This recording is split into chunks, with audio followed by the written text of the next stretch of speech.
যুদ্ধবিধ্বস্ত গাজায় প্রধান সংগ্রাম এখন ক্ষুধা। এক মুঠো খাবারের আশায় লাইনে দাঁড়িয়ে থাকতে হয় ঘন্টার পর ঘন্টা। এই ধ্বংসস্তূপে দেখা দিয়েছে কৃষি জমির সংকট। তাই ফেলে দেয়া টিনের কৌটাতেই গাজাবাসী বুনছেন বেঁচে থাকার বীজ।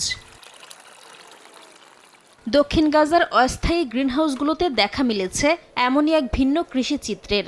যুদ্ধের কারণে নাইলন টপ কিংবা কৃষি উপকরণের তীব্র সংকট দেখা দেওয়ায় প্লাস্টিকের বোতল বা খাদ্য কৌটাকে বিকল্প হিসেবে ব্যবহার করছেন কৃষকরা। সহায়তা সংস্থার রান্নাঘর থেকে ফেলে দেয়া এসব ক্যান সংগ্রহ করে তাতেই রোপণ করা হচ্ছে বিভিন্ন সবজির চারা। কৃষকরা জানান, নাইলনের ঘাটতি থেকেই এই ধারণার জন্ম। যুদ্ধের পর অধিকাংশ জমি ধ্বংস হয়ে যাওয়ায় ছোট ছোট অস্থায়ী কাঠামোর ভেতরে সীমিত জায়গায় চাষ চালিয়ে যেতে হচ্ছে। অনেকের ক্ষেত ও ফসল পুরোপুরি নষ্ট হয়ে যাওয়ায় এ ধরনের বিকল্প পদ্ধতি এখন তাদের বেঁচে থাকার উপায় হয়ে উঠেছে। গাজায় নাইলনের সংকট থেকেই এ ধারণার জন্ম।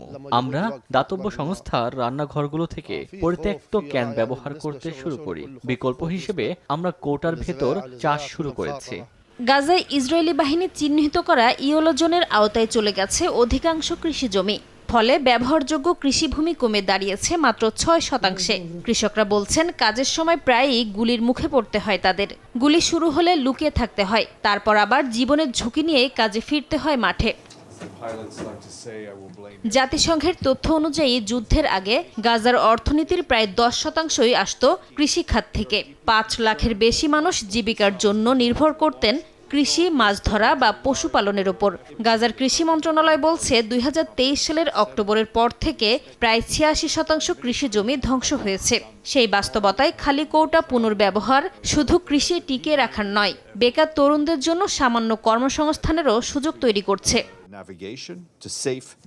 নাসরিন রুমি, সময় সংবাদ।